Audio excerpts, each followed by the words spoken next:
And according to that, it's starting to record. So we'll just go ahead and start. I also want to allow some time at the end to make sure that I address any questions that you have or just basically anything that comes up as we go along. So the first thing that I am going to do is share my screen with you. Okay. And are you all now seeing basically just kind of a blank screen at Google? Yes. Awesome. Good, good, good. That's exactly where we want to be. So I thought what I would do is start with some different ways that you can access the library's webpage for the Emporia campus. And you probably already know this. When you are in Canvas and you're in any of your Canvas courses, if you scroll down to the very left side of the screen, you are actually going to see a link toward the bottom left side that says Library and Archives. And if you click on that link, you will be prompted to open a new window or a new tab in your browser. That will take you to the library's webpage. So in other words, if you're already in Canvas, don't feel like you have to open up another browser or tab or anything like that. You can click on that link and you would be good to go. However, there is more than one way to get back to the library's webpage. And I tend to do this way, which is fastest, for me anyway. I like to type library.emporia.edu, and then that will take me directly to the library's webpage. Now, I think that some, if not most of you, might have been going through the past course PASS through SLIM. And if you've done that, you probably have already had an opportunity to navigate a little bit with the library's webpage and do some searching. If you've done that, that's fantastic. So some of this may be a little bit of a repeat. But even if you have, what I want to do is show you some different ways of doing some research when you start in on LI801 and also with any other classes that you're taking right now in SLIM. So I'm going to open up another tab, and I just wanted to show you one more thing here. If you are just at the main ESU website, let me click back here, and if you scroll down to the bottom of any page for Emporia State University, you're also going to see a link toward the bottom of every page that says Libraries and Archives. So you can click on that link, and that will always take you back to the library's webpage as well. Now, I am very deliberately going to leave two tabs open. What I like to do in these sessions is give you different tips for searching and doing your research more effectively. My biggest tip right now is always leave one of your tabs on your browser open to the library's webpage. The reason is you might have to navigate back to the library's webpage at any point to double check to see if we own a book or a journal article or what have you.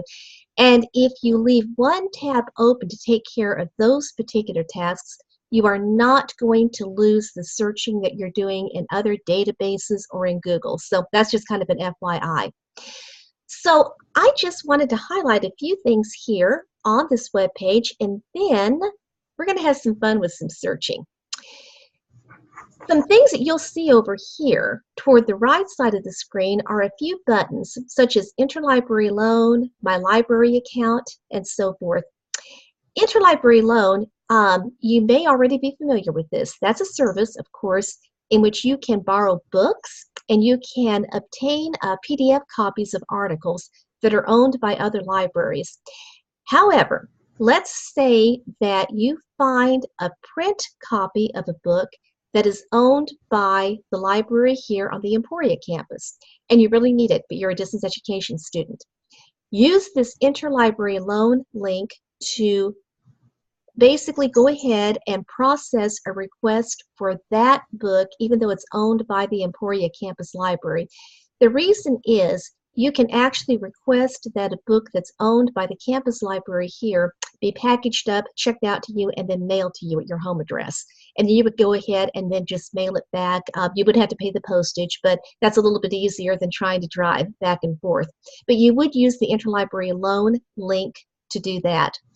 If you wind up ever having to do that for a book that's owned by the campus library, there's a place in the book request field that says Notes, In that notes field, please note that you are a distance education student, because then that'll flag our request and we'll know that we need to mail that book to you. So again, those are just some different things to be aware of. So now we're going to have some fun over here with some of these different tabs. The first tab that you will see highlighted at the library's webpage is one that's called a discovery search. This is actually kind of a layer over our online library catalog, and it can be good for some things and not so great for others. And I'm going to give you a good example of the type of search that you could do in a discovery search, which also could be potentially confusing if you're not quite sure how to navigate it. So one of my roles for ESU for the library is assessment. So I deal a lot with figuring out what the needs are of different patrons and how we can meet those more effectively. So one thing that I am really interested in, and I'm going to be doing this as a topic today, is the concept of information literacy assessment. So I'm at the Discovery Search tab, and I've got information literacy and assessment, and I'm going to click on Search. Now we're in the Discovery Search right now. And because we are in the Discovery Search, what is actually happening, see that result? 497,000. That can seem incredibly overwhelming, and you might think, why in the world did I get, that many results? Well, the reason is, again, a Discovery Search, as I mentioned, is a layer. And because of that, it's actually searching not only items that are owned by the ESU campus library. It's also going to be searching simultaneously a number of electronic databases, including some that are library related and some that are not necessarily library and information science related. And because of that, you're just getting a ton of information here. Now, the good thing is, you'll see that I am actually getting some books that are in print.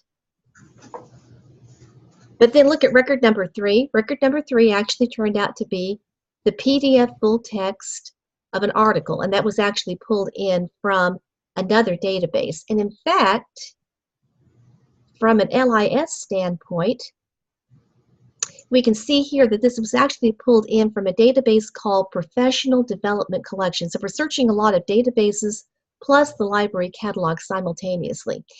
Now that can be okay for a start. But one, I think, inherent difficulty with a discovery search is that you can get so many results that sometimes that can be potentially overwhelming. So there are different ways that you can refine a search. So for example, I may only want to see anything that's appearing in the ESU library catalog. So when I clicked on that, notice what I did? I actually went from over 497,000 to 121 results. And now these are actually more in terms of books that are owned by our library. And by the way, you might see that some might say not available. That just shows that that is actually checked out, and then the date that that's due. But again, as I mentioned, any of these books in print, you actually could request through the interlibrary loan option and have those mailed to you as distance education students. And if I only wanted books that are available in print, I can refine that search as well. That's the way a discovery search works, but I'm going to click on this button here and take this back to the library's homepage. Again, one inherent difficulty with the discovery search is that you're just getting so much information. So at this level, particularly on the graduate level, I want you to be incredibly familiar and comfortable with searching with subject-specific electronic databases or electronic resources that are specifically for the field of library and information science. And this is what we're going to do next. So now we're going to go to a tab called Databases. And the next step is to click on Library and Information Science. And the reason I had you do this is that this is where you're going to find different databases that are specifically for our field of library and information science. Now, some of these you may not actually be using in LI801. However, you may be winding up using them depending on what you decide to specialize in later on in your SLIM curriculum. So, for example, Children's Literature Comprehensive Database. We may have some people in the room who are really interested in children's or YA literature. That's going to be a really good database for you to go to later on in your SLIM curriculum, because it actually contains references to book reviews and related information about children's literature. So that would be good if you were building up like a collection development policy for children's literature. That could help you with that. Another one that you may wind up using in different classes is the Encyclopedia of Library and Information Sciences. So in different SLIM classes, you may be asked by one of your professors to find an article in full text from the Encyclopedia of Library and Information Sciences. This is where you would find that, and then you can just search for the article and then get the PDF. But what we're going to do is actually spend more time this afternoon on this one called Library and Information Science Source. Now, I'm actually searching here at my home, and the reason I'm doing this rather than being on campus is that I want you all to be able to see exactly what you would be doing when you search off campus as well. So when you click on the name of an electronic resource, don't be surprised if you get this screen. Just go ahead and type in your Buzz-In username and your password.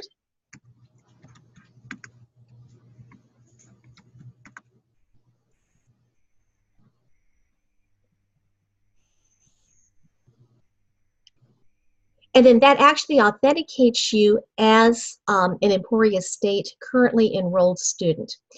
So this particular database is actually coming through a source called EBSCOhost. And if any of you are currently working in libraries, you might be familiar with different EBSCOhost databases. The interface looks very similar no matter what type of database you're using in EBSCOhost, but the information will be a little bit different. I always go to an advanced search. And the reason is that I am a big believer, especially when you get to the graduate level, of refining your search as much as you can before you actually execute that search. So one thing you notice that I did here was I'm going to be doing a little bit more searching for information literacy and assessment. I'm going to narrow it down a little bit more.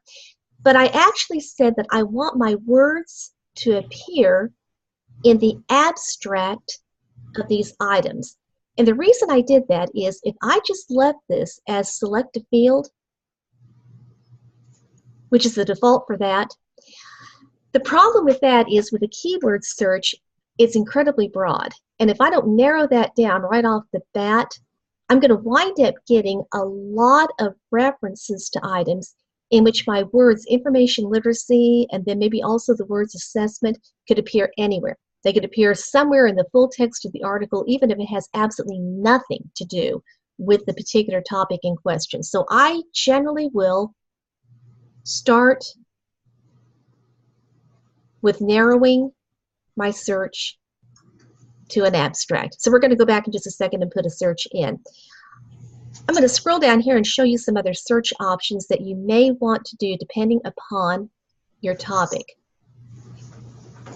Now, there's one over here that says limit your results to full text. Don't do that. And you might say, now wait a minute, I'm looking for the full text of articles, so why wouldn't I want to do that limit? So here's a caution I'm going to give you, and I'm going to show you an example as we do our searching today as well. Library and Information Science Source is not 100% completely full text. It does have a lot of PDF full text of articles, which is great. However, there's always a chance that you are going to get citations or references to articles in this database or in other databases that are not immediately available in full text, but they could be excellent articles.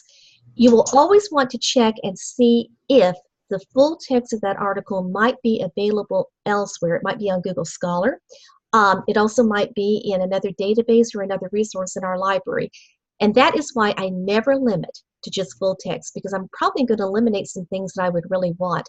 However, A limit that I really like is scholarly peer-reviewed journals, because in many cases, that's going to be what your professors are going to be asking for. They want basically articles that have been reviewed by different peers that are very professional or scholarly in nature.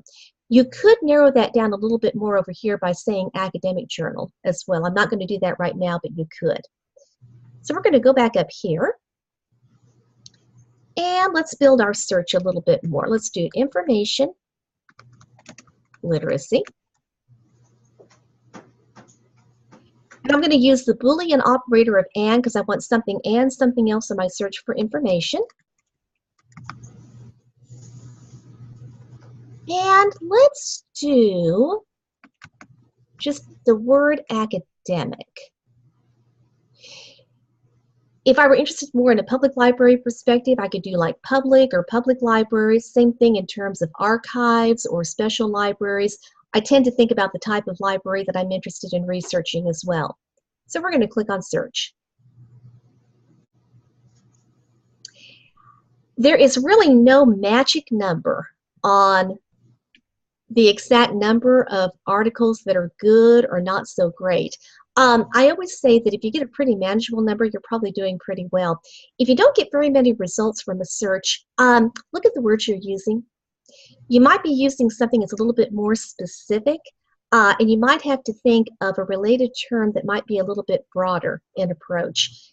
This is not a bad search. I mean, I'm pretty happy with this one right now. And I'm going to show you some different things that you can do, again, that will help you in terms of managing your information and also managing your research a little bit more effectively. So the first thing I'm going to do is go back up here. So in an EBSCOhost database, you're always going to have a little plus sign that looks like a little folder thing, a little folder option. If you think that you're interested in that reference to an article plus the full text, go ahead and just click on that. And I absolutely love being able to do this. I'm going to add a few more here because I want to show you what will happen. We'll do record number 3 and record number 4. And I could keep doing this for all of my searches in this database as long as I don't actually wind up exiting that. So over here, when I highlighted that little magnifying glass again, that's sort of a snapshot. So I can look at part of the abstract of the article and see if that is really going to be what I want for my information need. I'm going to go up here and show you just really quickly why I added some things in a folder, and then we're going to do some more things with this database. When I click on this folder option up here, the 4 items that I've added so far to that folder will appear on this next screen. And the marvelous thing about this is that when I go over here, I can email these results to myself. But if I were also working within a group context, which you may wind up doing in your SLIM courses, you could actually go ahead and email these to other people in your group. And by the way, this particular email option, this is not restricted just to your g.emporia.edu address. It will work with any valid email address. So I could type in my email address, type in a little subject, reminder of research, and here is the marvelous thing. I love this. If these items, which we saw some of them did, if they included the PDF full text, that will automatically email the PDF to you as a separate attachment. So you'll have the citations for the articles plus the PDFs. This really saves you some time on research. And the other thing you can do, which I think is kind of neat, is that you can say that you would like the citations to be emailed to you in APA format, which is what you're going to be using in the SLIM curriculum. A caution on this. This may not be entirely correct in terms of APA because it depends upon the way the information or the metadata of the record was inputted into the database in the first place. So double check in your publication manual for APA, double check online with some sites such as Al at Purdue just to make sure. But that is an incredible time saver. I just really, really like that option. We're going to go back, and we're going to go back again.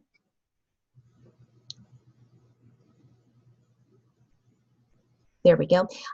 You probably noticed something here too, and I do want to highlight this.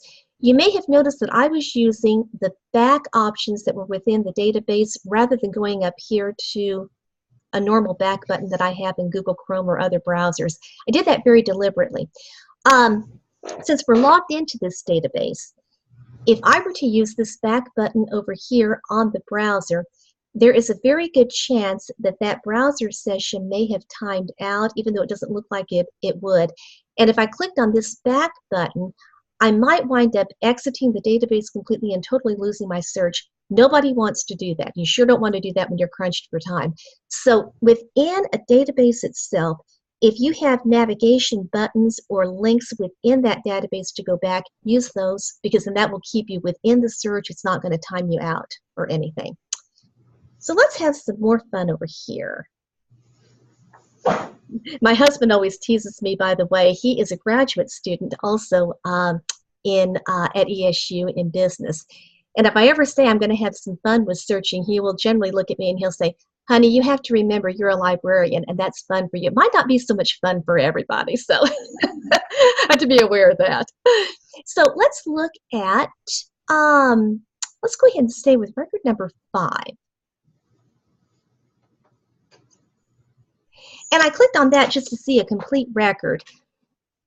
The reason I did this is as you start getting into your SLIM curriculum, you're going to start learning more about the metadata of records, including subject headings or descriptors. If I were interested in finding articles specifically about information science within this database, I could click on that hyperlink for that subject heading. Same thing, if I really wanted to find articles that were specifically upon STEM education with science, technology, and engineering and mathematics, I could click on that as well. And there's also a keyword that I could click on for information literacy instruction that tells me a little bit more. However, there is something that I don't have with this record. I have no indication in any place on this record that this article is available in full text. It's not linking, and there isn't a PDF. Now, the temptation at this point would be, well, I like this article. I'm going to click on this link to interlibrary loan this item. Before you do that, though, this is what I want to show you next. And this is actually the reason why I left that extra tab up here for the library's homepage, because we're going to need to navigate to this in just a second. I'm going to test my copying and pasting skills at this point. So far, so good. So I just copied the name or the title of this journal, which is IFLA Journal. I did not copy the title of the article, and the reason for that is now I don't want to lose a search, so I want to navigate back to our home page. And now I'm at the point where I want to click on the Journals tab. This is actually a new system that we have. We got this at the end of last semester, and I really like it. It's something called Browsine. It's kind of a cute name. And essentially, Browsine will let you know if we have an article in full text in another database or in an electronic journal that we happen to be subscribing to. So, and the interface is just very nice. I really like it. So I'm going to paste the name of that journal, IFLA Journal. And I'm going to move my screen just a little bit over here. You can see this actually a lot better than I can. Okay, and apologies because I know that's not going to look very good for you.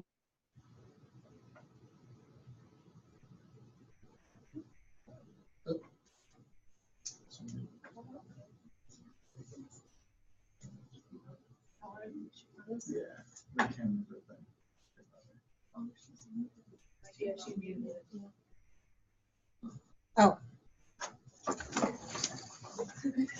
Cynthia, can you hear us? I think you muted yourself.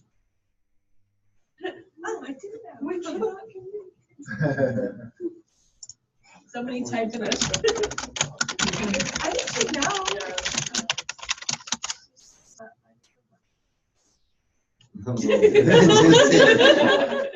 I heard you. I did mute myself.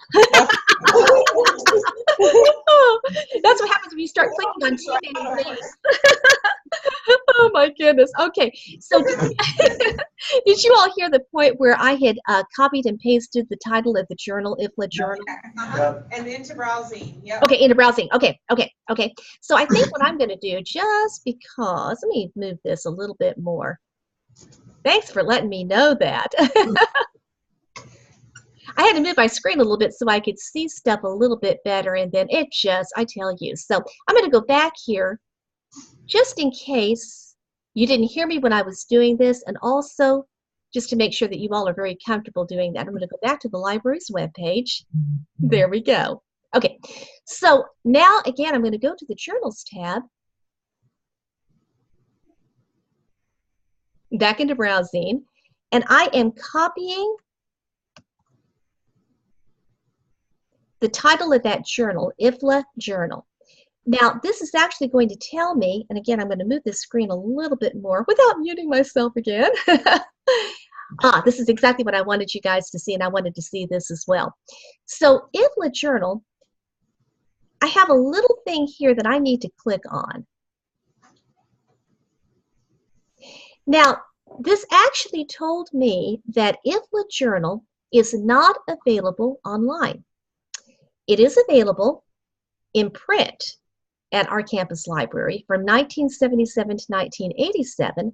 However, if I go back to my result list, over here to this tab, it's not going to do me any good because this article is actually from June of 2017. So going through browsing, that told me, yes, they had the title of the journal, but they didn't have it available for the year that I needed. So in this case, I could click on interlibrary loan, and I could go ahead and then get a copy of this article.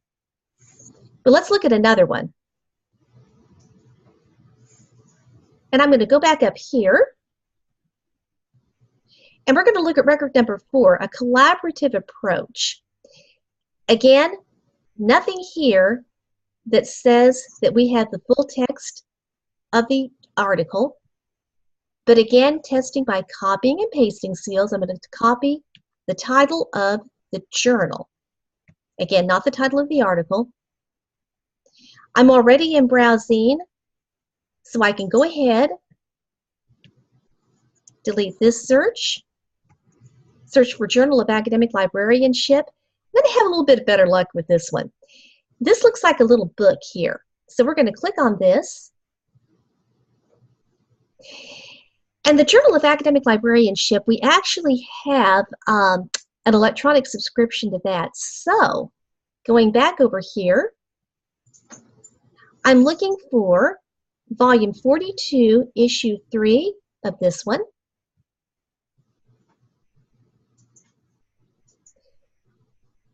So if I scroll down here, I can click on the link to change the year.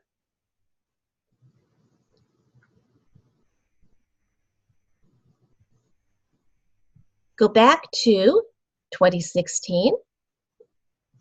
And again, looking for volume 42, issue 3.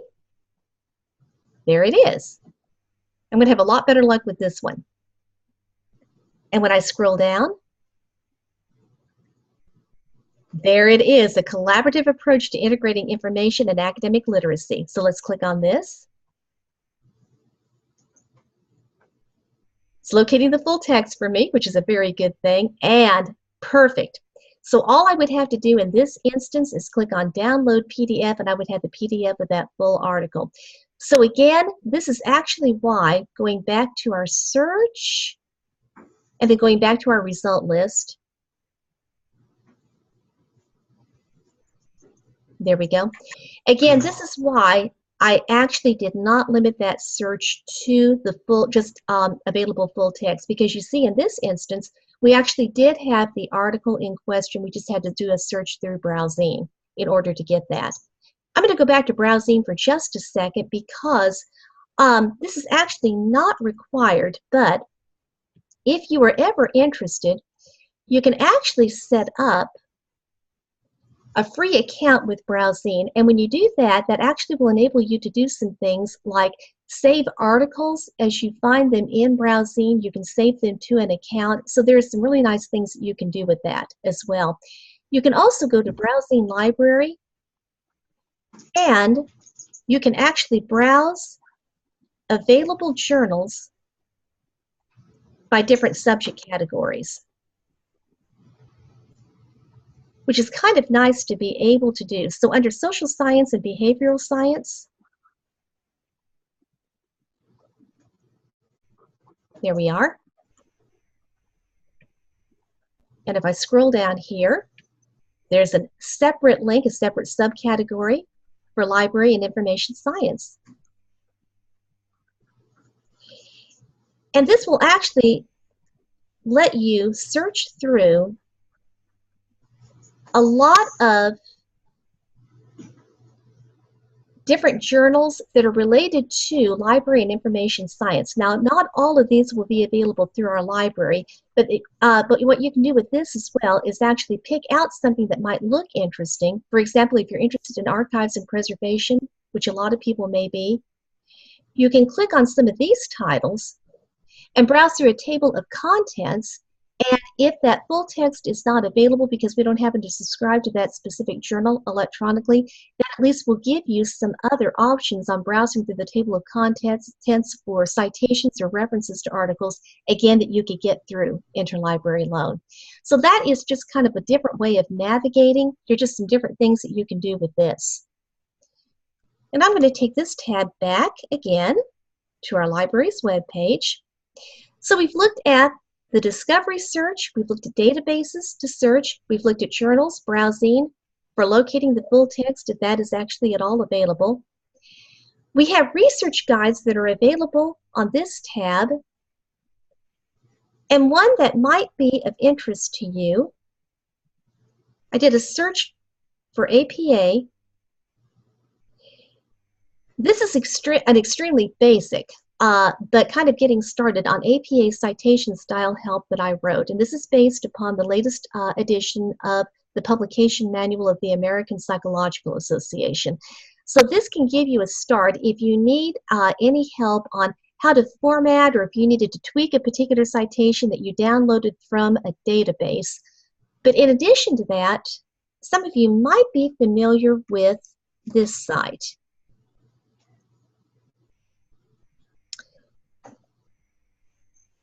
This is the Online Writing Lab, or OWL for short, from Purdue University.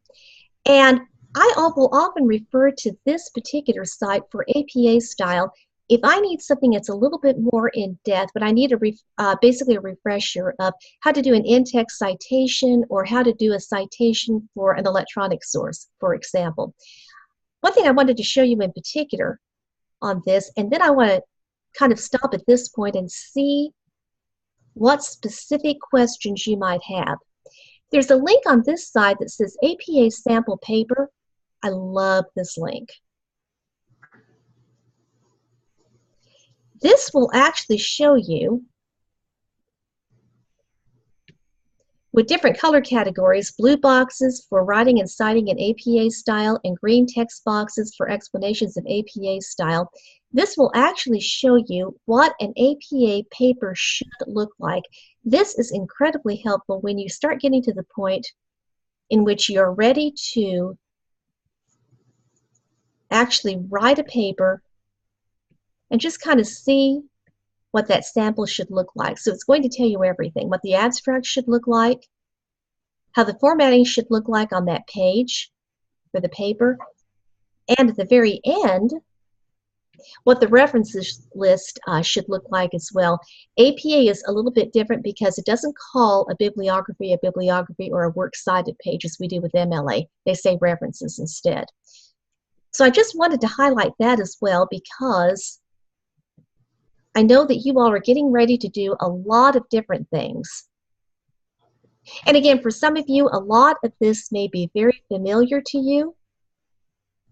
But for other people, it might be a little bit new or different or just sort of a refresher course. questions that you have right now, because there's a lot of stuff to go over, but I really just wanted this to be kind of a start for your research and then how to search a little bit more specifically in library and information science. I know that so I work in a library. Can I enter library loan right to my library instead of Great. library loan to that was the whole question. So was your question about how we would actually do interlibrary loan, or? Can I put it on the courier instead of having it come to my door, like have it go Oh, to my home? I see. Thank you. Thank you. Yeah, thanks for clarifying that. Yes, you certainly could. If your courier for your library is connected with our library, you could just put a book back on there and then just have it sent back to our attention. That would work out beautifully. Is there, I'm just making sure though, because I know some libraries limit what collections they loan out. ESU will loan anything to any, like I've already accidentally gotten a book from you guys at LPL before. I was just making sure that there's not collections that are limited. Oh, that's a really good question to ask. Basically, anything that would be in the physical library here for our circulating collection, that's, absolutely up there, and we would not have a problem circulating those at all. The only thing that I can think of just right off the bat that might be a little bit of a question mark, but even then I don't think it would be, we don't really have more than one library, but we have different collections in different places on campus. And a good example is in Visser Hall, which is our education building, up on the second floor, we have what's called a resource center. The resource center has a lot of curriculum guides for like K through 12 curriculums, and they have some children's books as well. We do check out those materials to students, so that should not be a problem at all on checking something out like that from the resource center and then sending that to you all. Now, when you do a search in the discovery search, as a matter of fact, let me do something really quick here. Let's see, let's do maybe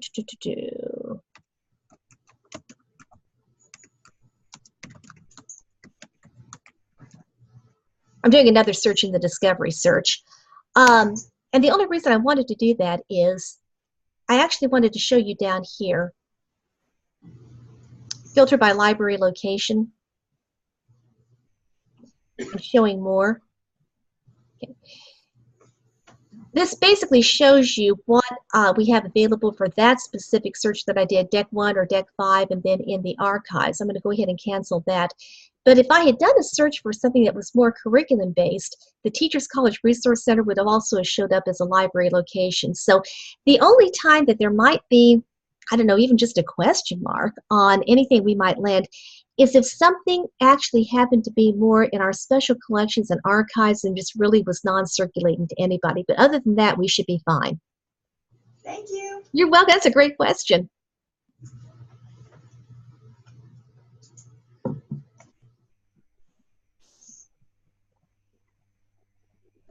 Other questions out there? We're seeing no hands. Covered everything. Either means I've answered everything or everybody's starting to get really tired. Probably both. Probably the latter rather than the former.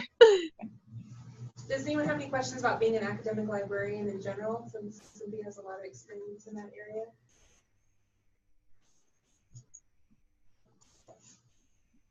I think someone today, it wasn't me, but I think someone today in my course had a question about tenure for academic librarians. Oh, okay. Sure.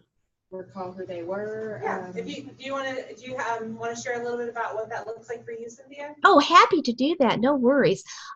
So in academic libraries, it very much varies from institution to institution. I worked in my first professional position as an academic librarian in which I was more a professional staff.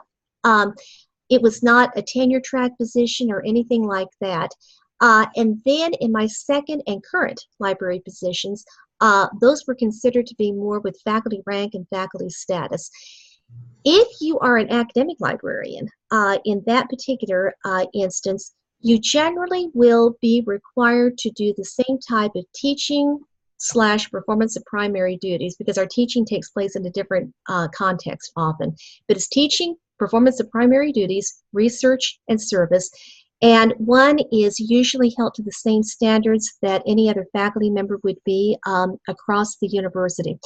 We do have faculty rank and status here at Emporia State, and I have been tenured since 2002, and then I was promoted to the rank of full professor in 2012. So that is currently what I do hold. But as I said, there are other institutions that will basically just have academic librarians as professionals, professional staff, something like that, unclassified non-teaching professionals. A lot of it depends upon the culture of the institution.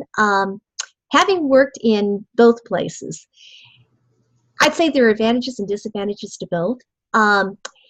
One disadvantage of being in an academic library in which you are not faculty is, quite unfortunately, sometimes it can be difficult for, not all at all, but some faculty, it can be very difficult that they may not take you quite as seriously. You may have to fight a little bit more for that professional recognition. The flip side is, if you are with faculty status, and if you are in a tenure track position as an academic librarian, sometimes it can be a little bit challenging, as it can be in any context, to carve out the time to find, to do presentations, publications, do your research, do your job effectively, and so forth. Now here at ESU, we're in kind of an interesting position too, because the majority of teaching faculty here are on 9-month contracts. So if they're going to teach in the summer, they would have an additional stipend or an additional contract. We librarians at the Emporia Campus Library are on 12-month contracts. So we're basically there year-round. But that also makes sense because we have summer classes, so we need to be there for academic support. I am personally very thankful for the fact that we do have faculty status and faculty rank. I think it helps me talk a little bit more effectively to other faculty across campus or speak their language. But I would also hope I could also do that if I were working in a context in which I were more of an unclassified professional. So, like I said, sometimes it's 6 of one, half dozen of the other. It depends upon the culture of the institution and different preferences. So I hope that helps a little bit.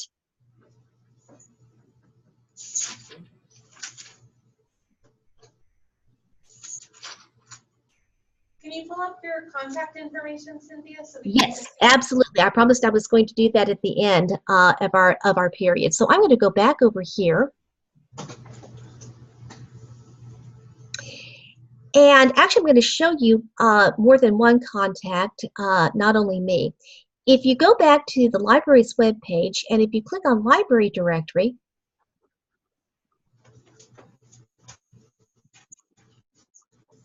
there it goes. Might be a little bit slow right now. What I wanted to do is I wanted to show you our library directory where you could reach any of us, such as any questions about circulation, interlibrary loan, including my contact information. And I think that's going to be just a little bit slow right now. So in the interest of time, there it did. It just said it can't be reached, and then it reached it. So again, that was under About Us, and then Library Directory. This is where you can reach any of us, including my colleagues, if you have any questions. But down here, this is kind of hard to see, so I'm actually going to type this on a screen as well. My contact information to email me is CKANE1 at emporia.edu. But I'm actually going to open up another screen here, and I'll share this with you guys in just a second.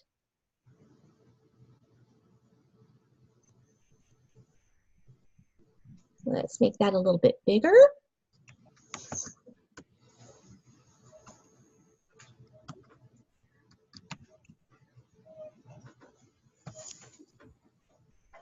And I'll be right back here.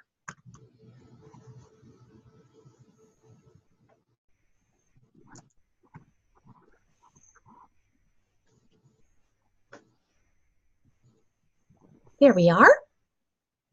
Okay. Are you all seeing that Microsoft Word document with the CKane1? Now we are. Perfect. Good, good, good. Okay, because I just shared that with you. CKane1 at emporia.edu. You could also call me directly at 620-341-5480, and that is my direct number.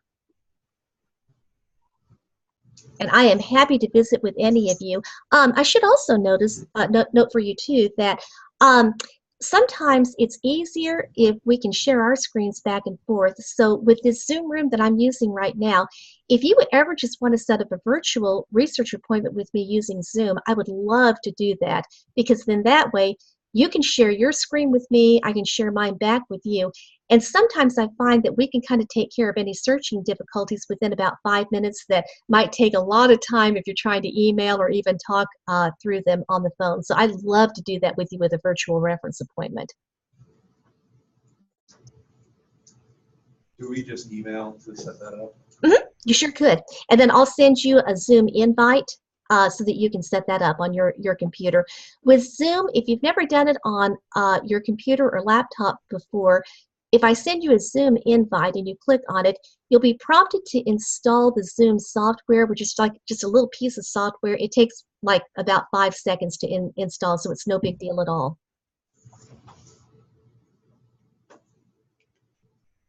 Other questions? I'm sorry, go ahead. Getting back to like academic librarianship, what does a library dean do? What does a librarian do? Dean do? I am so Like the dean of the sorry. library? Okay, I am so sorry that cut out just a little bit. Can you repeat that? What what does the library dean do as part of their job description? Oh, the dean. That's a great question to ask. Yeah. Different academic libraries may have their administration called a library director or a dean. Again, it depends upon the culture of the institution. We refer to ours as a dean. I always like to refer to a dean as the public face of the entire organization or institution, whatever they are representing. So in our case, our dean very much is the public face of the libraries and archives. Our dean represents us at something called Provost Council. Our provost, who is the Vice President of Academic Affairs, has a weekly meeting with all of the deans, including ours. And so our dean has literally a place at the table, which is fantastic, because then she can speak up and say, hey, have you thought about the library in this? Or this is what the library's impact could be on this project or upcoming program coming up. Depending again upon the institution, a dean, particularly with an academic library, can also be very involved in fundraising efforts. We're a public institution, but we all know in the state of Kansas, our funding tends to go down year after year. And so even in an academic institution, fundraising for any potential donors for any like earmarked funds, any earmarked projects, that's what a dean really needs to be able to do as well. And I think overall, a dean of an academic library really needs to set that overall mission and vision for the library as kind of the heart of the campus. And I say that because, you know, it's a cliche, but unfortunately it's true. We have people all over us who will say, do you really need a library anymore? Everything's supposed to be online, right? You know, I can find everything online. That doesn't really happen, and it really doesn't reflect the whole cultural and I think historical significance that an academic library needs to have in the lives of undergraduate and graduate students. We need to be there to help them sort through fake news, through different types of information, but we can't do that alone. And so in terms of a library dean, I think that person can really help not only to set and guide that mission and vision of a library, but to communicate that effectively outside the context of the library building itself to other stakeholders across campus, in the community, statewide. That's really the way that I would sum that up on that role. That's a great question to ask. Thank you. Sure.